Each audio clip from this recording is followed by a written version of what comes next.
So we've been talking a lot about being honest, and I wanted to come on here and share a quick thought on receiving honesty, because it's also something we have to build up capacity for if we're not used to it, and if it still shocks us when people tell us the truth. And so here's a quick tip that will help. When someone shares something with you and you feel yourself having a physical or emotional or mental reaction to it, just remember that the only thing that changed in the last 10 to 20 seconds, literally, is your opinion of the person that told you the thing or the thing that they told you about.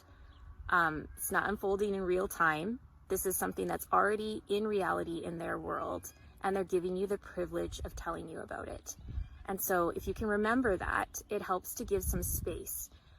And something else that's the same thing, it goes along with practicing this muscle, is just to go about your day and recognize what that feels like every time your opinion about the day changes. And so just like you're not going to fight your opinion, you're not going to argue, talk back with it. It's the same thing as if I told you, like, every time you pick up a cup, feel what your arm feels like when you pick up that cup. That's all you're going to do. You're just going to feel what that reaction sensation feels like so that you can recognize it. So you're going about your day. It's just a day. It's a neutral day. You see a pretty flower and you watch that your opinion of the day goes up. You're happy. You like it. The day's beautiful. Wow, what a miracle. And then you trip 2 minutes later and your opinion of the day again changes. There's a ripple.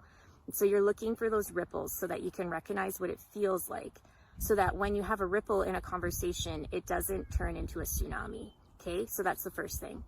The second thing is to have a phrase that's genuine that you can say right away. And so a good one is, thank you so much for being honest with me. Okay, because that immediately establishes, I highly value the exchange that just happened. I recognize that it's a privilege that you opened up to me and that you felt like you could do that.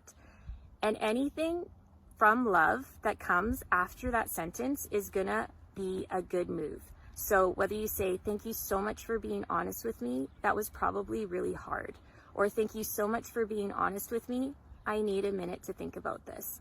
Or thank you so much for being honest with me, fill in the blank, okay? As long as you've established that your value is on the authenticity that just happened, your authenticity coming back is going to be received just as well. So I hope that helps, and don't judge yourself for how it feels when you start out with this, okay? Because it does feel like very raw when we've walked around protecting ourselves so long from like triggers or honesty or not getting feelings hurt, and then all of a sudden you open up to that. Like, yeah, it does take a bit to regain steadiness in that place, but it's so worth it. So just remember, you highly value relationship with real people. Like I always say, I would rather have a real relationship with the real you than a fake relationship based on who you think you need to be around me. That's extremely important to me. And so I will take the bumps that go along with that journey gladly if it means that I get the real you. Hope that helps.